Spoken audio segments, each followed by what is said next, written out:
If you are receiving this transmission, you are the Resistance. Yeah. We're here outside the Dáil today, lads, because we're living in very precarious times. We're living in an inverse world in which the suppression of vital information, which is of public worthiness, is being suppressed by the legacy media. Federal health officials say neither ivermectin nor hydroxychloroquine are effective treatments for COVID. Don't even call them mainstream, because they're all going to collapse, like all the corrupt institutions are going to collapse when this great lie comes out. There's serious vitriolic anger in the air, and it's going to manifest, and it's not going to be good for any citizens. This is not a lunatic fringe. This is people who are very well versed, very well researched, and are aware as to the plans of the global elitist cabal that have plans over the course of this decade to completely abolish every single element in the concept of freedom. Through your freedom. It's the freedom of your own body, freedom of bodily autonomy, the freedom of travel. If you have travel plans, there is one more thing to add to your packing list: proof of vaccination. The freedom of association, the freedom of human expression.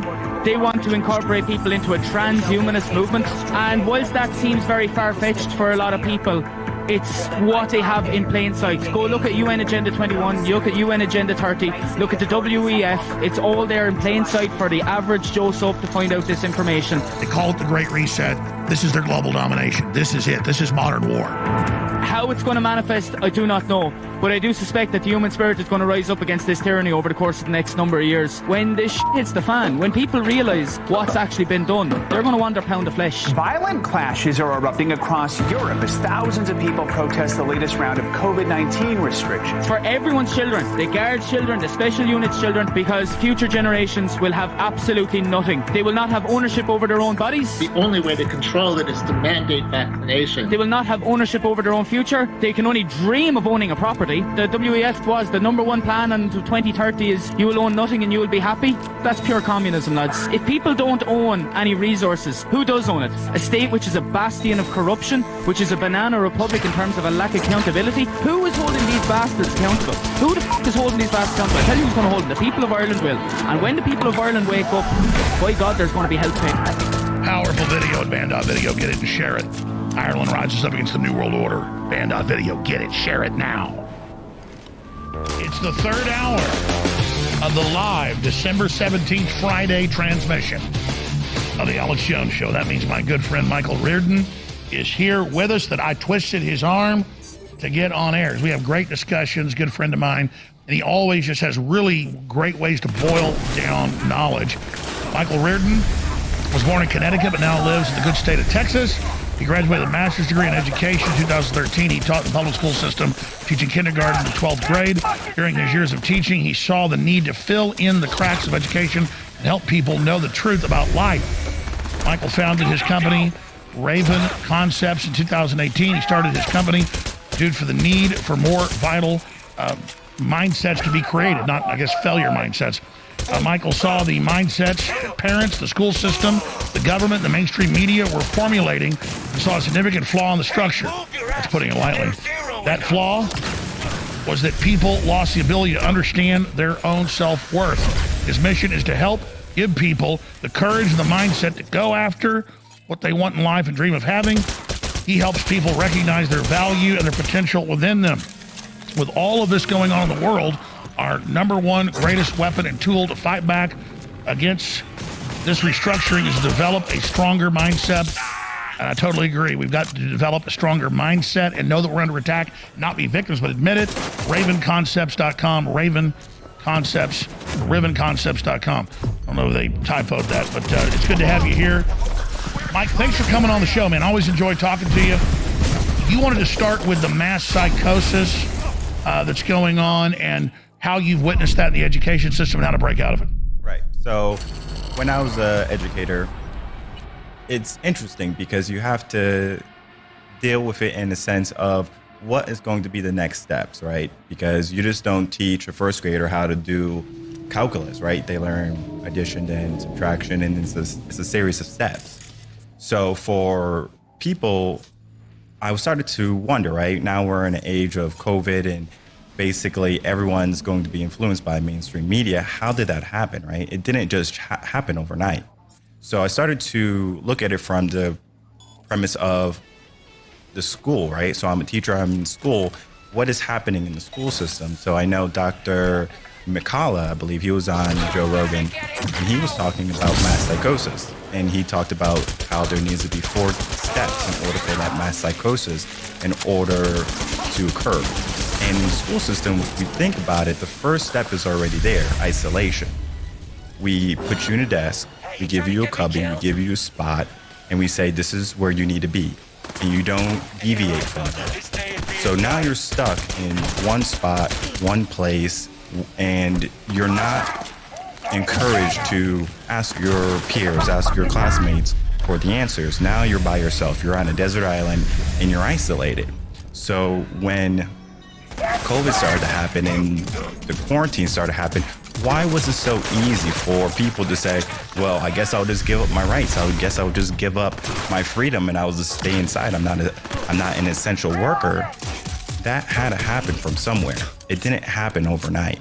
So from a young age, when a child is most susceptible, from age 0 to 7, that's when a child is most susceptible, right? Because they're going to be operating under their environment and their behavior. So if their environment is telling them to do something, or the behavior is to enact, right? Stay inside, don't go out, that's going to have a psychological effect on them when they reach adulthood. And typically that's going to be putting them in a box, saying that you need to stay here, you need to do what we say you need to do, and you don't talk back. And right now we need to start to change that type of behavior, that type of They're training them to be prisoners. And guys, you can type in, there's a bunch of studies. Studies show cognitive levels of children under lockdown plunged in the last 2 years. This is serious child abuse. And these are behavioral psychologists knowing this, running this program. This is really abusive. Yes. And I think there was a video that came out, it was on Twitter, and it was about a teacher in California who was talking about, I believe, gender, and they were influencing a student to think about a certain way, right? To think gender in a certain way. Now, when you're a teacher, you have a big role to play, right? You have someone's child for at least 8 hours a day. And of course, the child's going to be sleeping 8 hours, so that means the parent has the last 8 hours. And most parents don't take education past the school. Typically, the parent will say, have you done your homework? Are you doing what needs to be done? Great, all right, see you later. But now, parents are starting to pay attention, especially after the whole quarantine lockdowns and children had to learn at home, right, via Zoom or whatever internet website they use for that type of classroom.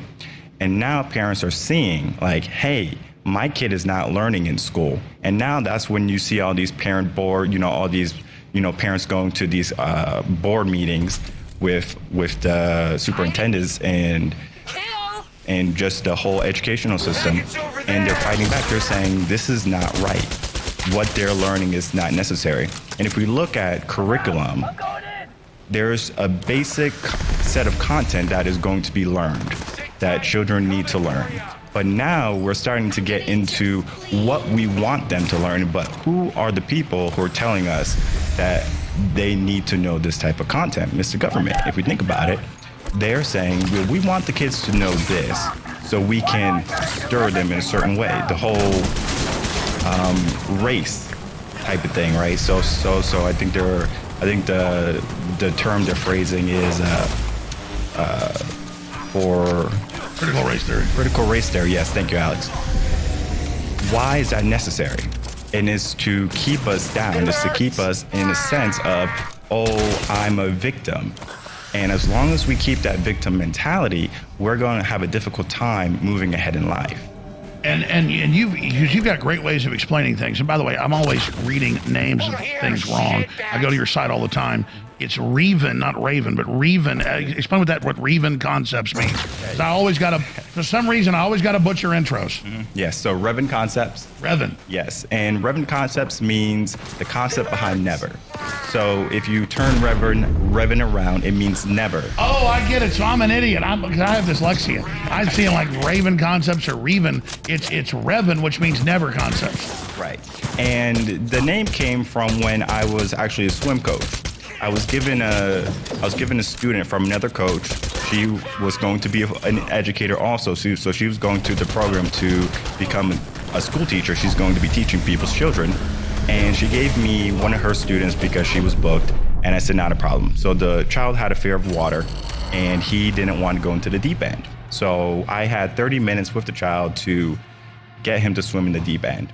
And what I had to overcome was her teaching and then his beliefs. And his belief was that he couldn't do it. And she even told me before I brought him into the deep end, don't even try. It's not worth it. And this is a person who was going to school to be an educator. And I can't tell you how many times educators have put students in a box saying, you're not going to be anything. Wow. And that's what you told me like a year ago when we were talking is they literally don't even know they've been trained by the education system to program and put walls in people's minds to build prisons. And now it's so obvious saying we're non-essential. They're trying to have adults stay in a prison. Exactly. And then when we look at the essential workers, right, the healthcare workers, and then all of a sudden they hit you with a mandate. And if you don't get the vaccine, guess what? You are no longer essential. So they can give you a term to make you feel good, and they can take it away when they want to. And it's going to be similar to how companies will give you a promotion, but the promotion is only a name change. It's not necessarily an increase in monetary amount. It's saying, well, we're going to make you the director of science and history, and you say, wow, that's great, and you put it on your LinkedIn page and you say this and everyone congratulates you and you feel good, but you necessarily didn't go anywhere. And people are not going anywhere in life. They're giving a facade, a false sense of movement. And people will go through life thinking they're making progress, but they're only going backwards. Beautifully said. And again, people need to go to Reven Concepts, REVEN Concepts.com. And I should have asked you what that name means. That is really amazing. It's never reversed. And instead of never, you're saying, no, we're doing it. Correct. That is smart. I need you to help me what we're doing. Yeah, of course, yeah. I tell you, Michael Reardon's being really nice right now and really calm. He's being very, very, very, very gentlemanly. But we're going to turn him loose here on the other side. We'll be right back. Stay with us. RevenConcepts.com. Michael Reardon, educator and a good friend of mine, and here talking about what's going on, and just the points he makes when we were hanging out sometimes are just dead on. So we got caught up by that break coming. You were getting into how they put walls around people's minds, pre-program them about who they are to make them controllable, and how to break out of that. So please continue. Right. So once you are in that box, they can keep you there as long as they want. And the only way to get out is to understand that there's going to be something better on the other side. So people have motivation to break out of their box. Because the human mind is naturally negative. The human mind wants to be comfortable. The human mind is naturally lazy. So that means if you have the opportunity to stay home, watch Netflix, stay on your phone, your mind is going to say, that's a pretty good idea. So when, for example, the lockdowns came down and the whole quarantine, your brain was like, well, sure thing, not a problem. And what happens after that is now we are faced with how do we get out of that way of thinking? How do we get out of that laziness? And that's the most difficult part, because once someone stops something, it becomes more difficult to start it back up. And let me just say this, like take throwing knives. I had some throwing knives once you were at the office. And I can like throw 6 of them, maybe get one stick in the wall every 6. You like threw all 6 of them and stuck in the wall. You're really good at darts and everything else you do. And you're like, but that's just an example of you've decided just to train yourself and have the will to do it. Instead of thinking, oh, these aren't going to stick. No, these, and then I tried the other day, I threw it like 12 feet away, all 4 darts bullseye by just saying I'm doing it. Yeah. So when you make up your mind and you say you're going to do something, the probability of you achieving it is going to be greater than if you went in it nonchalantly, or if you went in it and you didn't have your full intention of whether completing it, or if you failed, you say, well, at least I tried. And for people... By the way, you didn't just put those knives in the wall. You like drove them in like a machine gun, put them in there. A little bit scary, because I know a lot of guys that are good at that. They barely stick in the wall. You had to like pound it in there. Just probably because I go to the gym, I guess. Yeah. But going back to why people are not successful, right? So if we use your analogy of the throwing knives, if someone threw a knife at the wall or a board and they don't succeed, well, they'll say, maybe I'm not good, right? This is something I'm not good at, and they'll quit. Now, if someone says, okay, I'm not good at it today, but I'm going to practice and I'm going to get better, and they practice and they get better, they become stronger. And when we look at our mindset, when we look at what needs to be done in the world and society, we have to become stronger. And most people are just okay with becoming followers. You've explained to me the victim mentality from your angle, and it's totally on. Exactly. A victim instantly gives up and then looks for some group to control them to give them power, instead of saying, no, I'm going to get stronger, like Nietzsche said, under attack. Mm-hmm. So I've had clients who are on the left side, right side.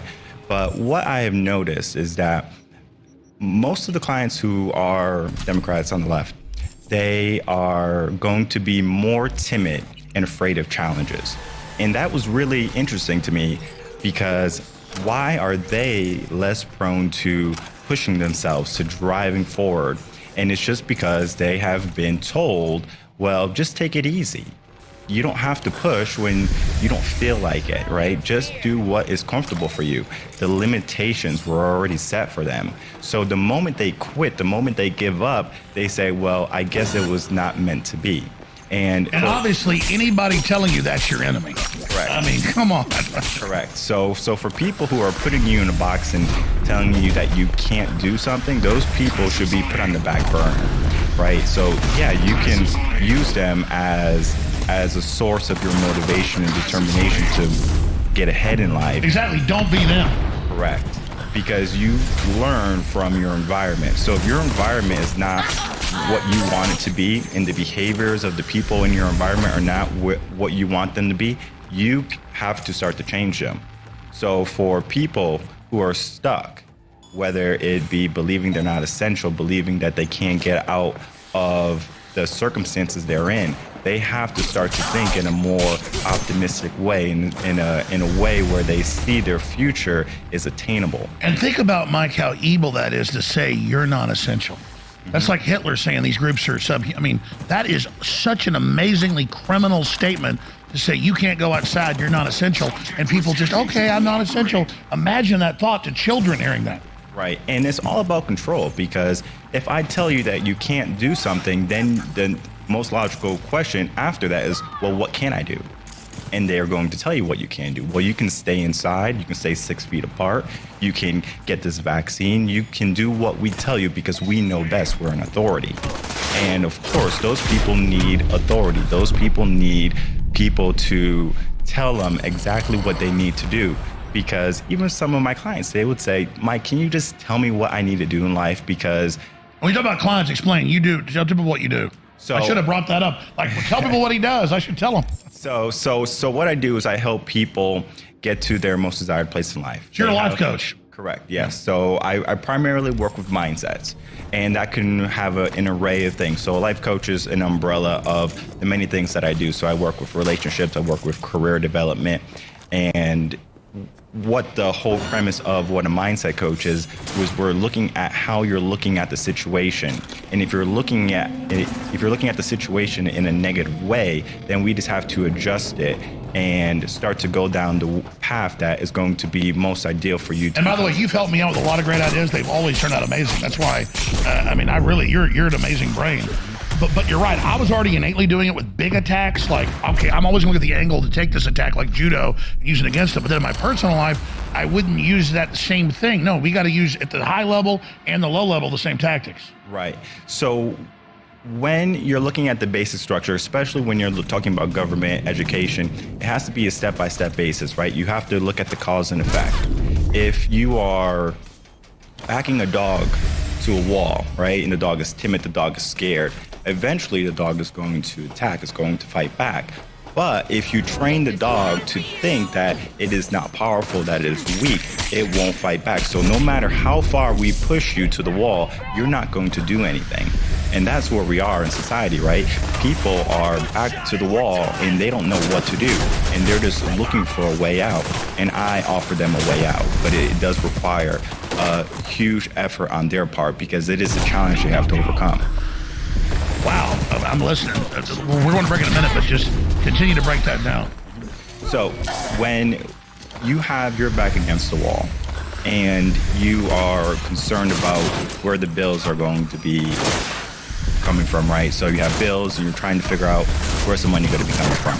And you are doing all you can, and then someone says that you can't do something unless you do something. For example, the mandate. If you don't get the vaccine, you're going to lose your job. They're using a fear-based type of tactic to say, hey, we're going to take what you need in order for us to continue with our agenda. That's the stick. Right. And the reason why I believe they're doing it is because they're all about money. And it's not so much about what can we get away with, is I know I'm going to get away with it. Because they know people are not going to fight back. They know that people are going to be happy in their 9-to-5s, because once someone gets in a box, again, they don't want to leave. Exactly. Mike Reardon, stay there. We're going to come back and talk about how to get out of the box with Michael Reardon of RevenConcepts.com. R-E-V-E-N. That sounds even cooler than Raven Concepts. In the United States, in Europe, in Asia, corporations are running big promotions for people to get microchips implanted that include vaccine records amid new COVID restrictions. This is all an exercise in enslavement, and you notice the people that give in only get more enslaved. So Michael Reardon, continue, please. I mean, let them have it, because you're doing a great job on air, but we've talked privately. You're just on fire, and you totally get what's going on, and you have great ways of putting it. People to understand that the only thing they have to lose is not waking up and saying no, and say, I'm not a victim. Victimhood is not like a deed on the universe. It's the opposite. So keep explaining that to people, how we get out of victimology and how we get into victoryology. So most people are going to be tiptoeing through life only to make it safely to death. And for those type of people, I tell them to get loud. And then how to get loud, because most people want to make a difference. They want to make a change in their life, but they don't even know where to begin. And I know you're doing Reset Wars, and Reset Wars is a great way for people to wake up and to say, oh, wow, like this is what's possible in my life. And what I do, whether it be motivational, positive talk, the podcast, I'm helping people start to see what is possible and helping them get loud, because the voices of the American citizens are being muffled, from our First Amendment right to the censorship on social media. You can't go out and say what you want anymore. If you use the word COVID on YouTube, you're automatically hit with a little mark saying, well, make sure you get your COVID information from the right place, CDC. And the CDC can do whatever they want. They can change the definition of a vaccine. The Webster definition, the Webster dictionary just changed the definition of anti-vaxxer. And they label you. They say, well, if you're an anti-vaxxer, you're now going to be a person who needs to be watched. And what you're saying is when they try to suppress you, the answer is do the opposite. Yes and no.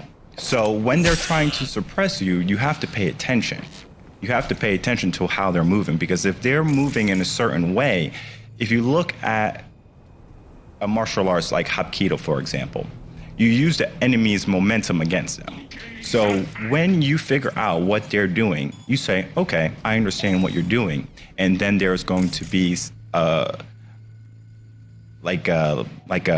move you do that's going to counteract what they do.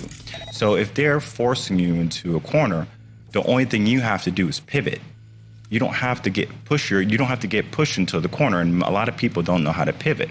So if they say, for example, you had to pivot when they banned you. They say Alex Jones is banned on YouTube, he's banned here and there, and now he's one of the most banned men in America. But you didn't say, well, I guess I'm done. You pivot.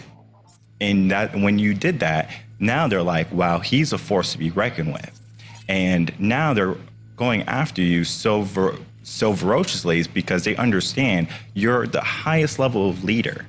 You are a transformational type of leader. And a transformational type of leader is going to be a person who has the highest level of engagement and the highest level of effort to help empower people to be in a better place and to see what they are unable to see. And as much as I want people to see the truth. And I say, hey, the government is doing this to you. They're playing you. They're using fear to influence your choices and your decisions in life. Regardless of that, some people cannot see the other side, regardless of how you put it. So how do we get people to start to see the other side? And it's by small steps. You have to do it slowly. You can't scare these people, right? They're sheep. So these people who are afraid of their own shadow, you have to not say, well, the government's the problem. You have to say, well, what's your problem first? And now we're talking about you because you're comfortable with you. You is already in your comfort zone. And now we're talking about how we can get better. And then we start to look at the obstacles that is stopping you from leaving that type of comfort zone, stopping you from achieving more in your life. And so you're saying we get them out of the trance in baby steps, and I agree with you. About a month ago, I was talking about, and you talk about packets, like they don't care that they said, oh, you only need one vaccine, now you need 5. They feel good while they're in it. They only believe in the perception, not the reality of how it works. But you had a great way of putting that. So once you start something, right, the process, it's easy for you to keep on going with whatever the agenda is. So if they give you one, they said, well, you have to take another one. Well, it's not that big of a deal. I already did it once.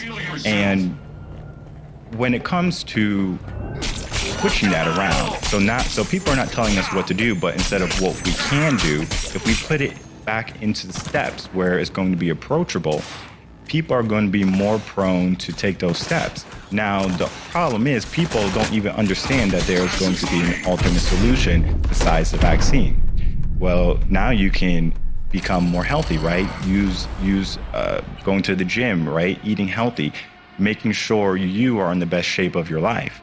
And notice how they try to block all that. Right. The alternative treatments, everything. All right, and I believe Joe Biden was on the news the other day, and he was talking about hurricanes and tornadoes in Florida and Texas, and he says the best way to combat this is to get the vaccine. He did, yeah. And that doesn't make any sense. So why? He just is using fear, just any fear he can. Right. So he's saying, well, if you don't want to get hit by a hurricane or a tornado or anything to happen to your loved ones, you make sure that you're getting a vaccine. This is like a rabbit's foot. As for luck? Well, he's saying, like, take the shot, the hurricane won't hit you. Right, yes. So he's basically using fear as his prime motivator to enact people to make a choice, right? And that choice is to become vaccinated. And I'm not anti-vaccine where I'm not saying that to not get the chickenpox shot or to get a measles shot. Do your research, right? And for a vaccine like the COVID-19 vaccine, you have to ask yourself, do you need it? And most people are not going to need it. It's just that they feel like they need it in order to be safe. And for those people, I'd like to think of it as if someone wants to carry a firearm and they believe that firearm is going to keep them safe. That is going to be just a certain way of thinking. Now we have people who think they need a vaccine in order to feel safe. And for that way of thinking is going to lead to limitations down the road, because now if they have one vaccine, they need the second, they need the booster, and then they realize it's just going to be the flu shot. They need to get it every single year. What is happening with the vaccine is that now we have people who are going to be getting this vaccine and they're thanking the government. Thank you, government, for saving me, for protecting me. And now, no matter what the government does, they're the good guys. And as long as they're the good guys, we're not going to fight them.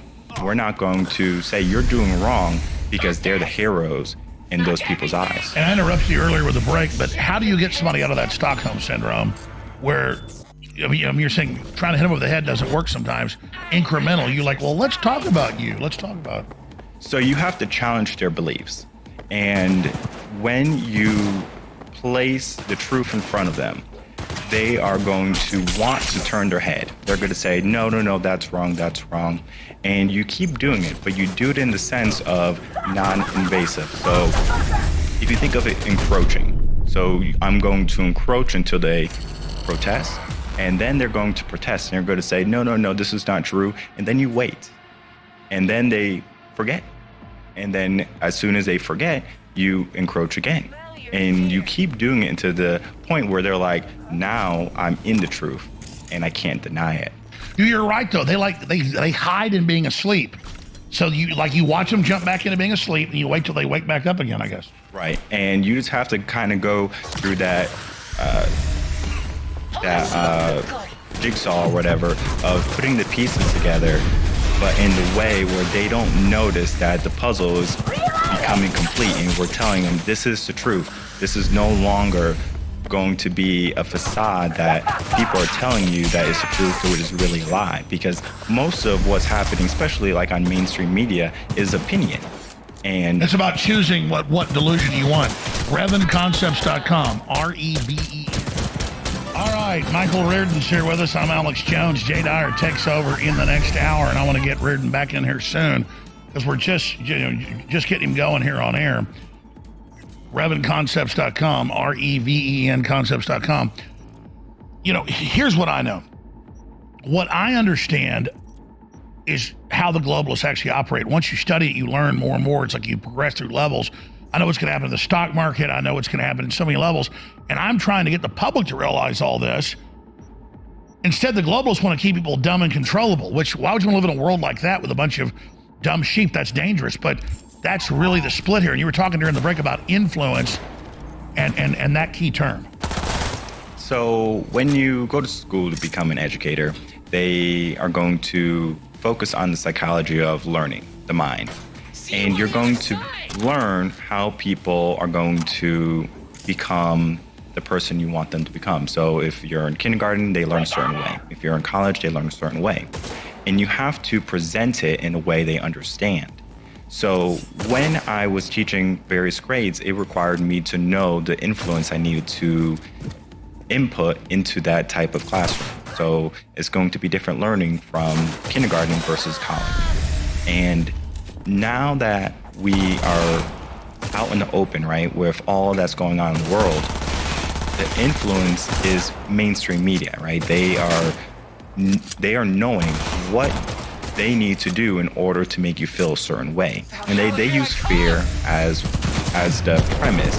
And what a good educator would do is to use positivity as the way to do it. It has to be in small bite steps, of course, because if I go ahead and I give you a challenge that seems so far out of reach, your mind subconsciously is going to say, whoa, buddy, that doesn't make any sense.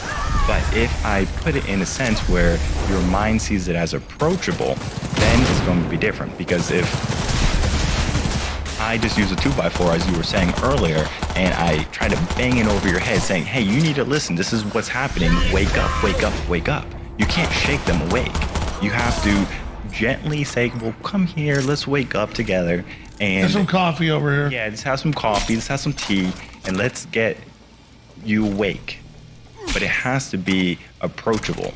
And when you face a challenge, you have to face it in the sense of, how can we break this down in the most approachable steps? Think of weight loss, for example. You don't say you're going to lose 100 pounds. You say, well, I'm going to lose 5 pounds first. And then you're going to lose, okay, well, I look great now, but let me see what happens if I lose 10 pounds. And you start that process, because if you say you're going to lose 100 pounds, the probability of you reaching that goal is going to be minuscule versus if you say you're going to lose 5 pounds. There's going to be a compound effect of having a success, having more success, and the more you achieve, then you're going to start to see more progress down the way. And you mentioned this when we've talked privately, but imagine a 5-year-old child, be they brown or white or whatever the color they are, they're in school hearing there might be bad because of what color they are. I could imagine that would really screw a child up, because I remember when I was in elementary school, I was really insecure and nervous about everything, and nobody was even being mean to me. I couldn't imagine, like, if I was told I was bad because I was black or white. I mean, that is serious abuse. Right, and that's just going to be influence, right? How can I influence you to think the way I want? And for children nowadays, if we look at the children just walking around while their parents are not wearing a mask, but the children are wearing a mask, how did that happen? I mean, it happens in school, right? You have to wear your mask in school. You have to wear your mask at desk. There's songs telling kindergartners. That's a great point. It shows the school's really the parent, that the children are wearing it even when the parents aren't. Exactly. And I was out just the other day and I saw a little girl. She was probably 4 or 5 years old and she was wearing a mask and she was happy as can be. And the parents didn't have a mask on.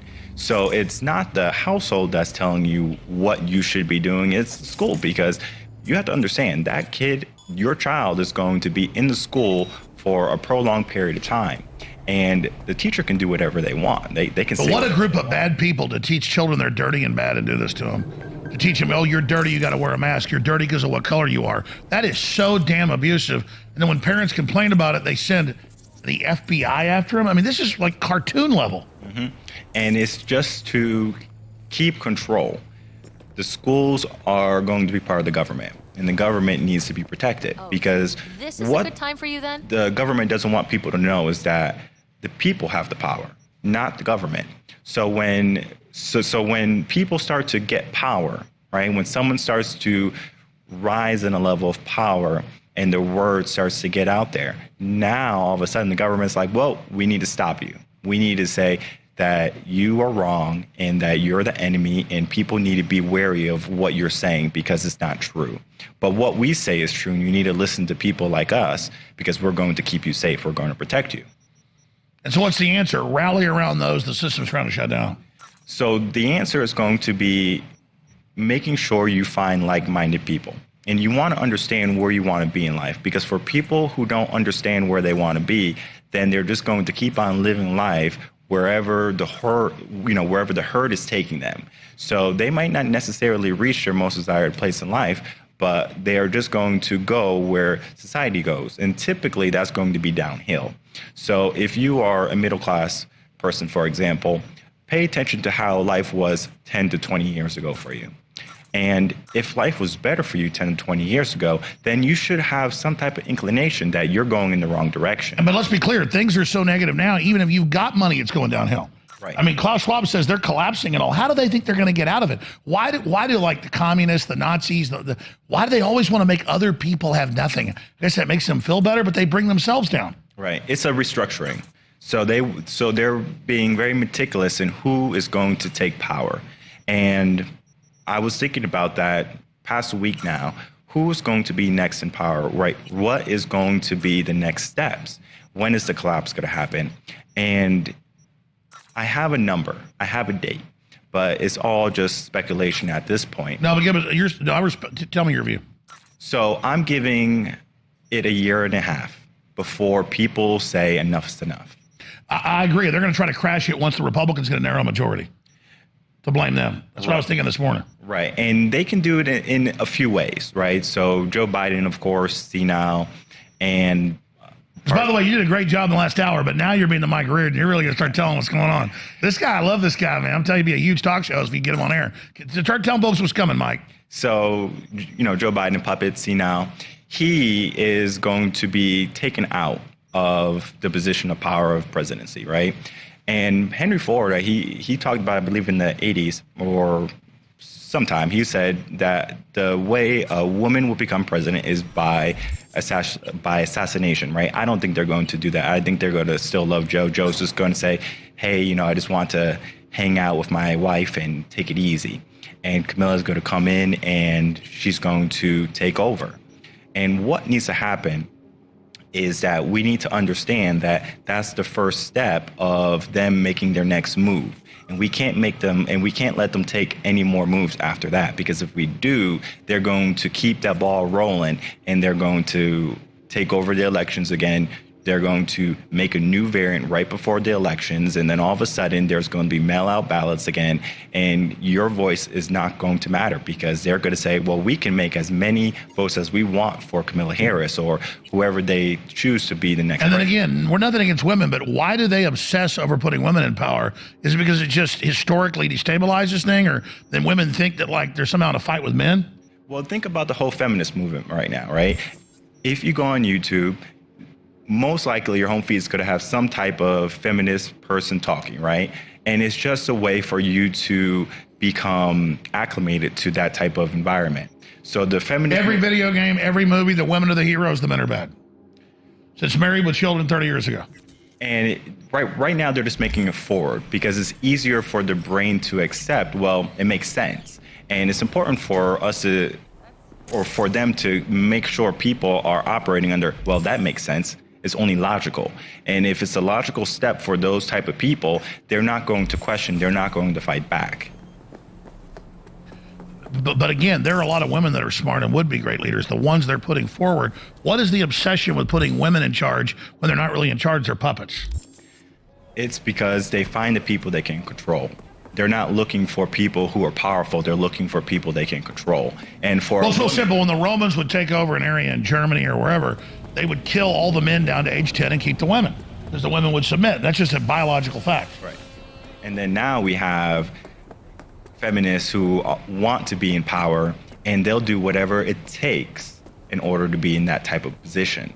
So if they have to give up their dreams, their livelihoods, they would, because they're going to be at a higher power, right? A feminist wants to be equal to a man, but if you really dig down deep, what do they want? They want to be greater than.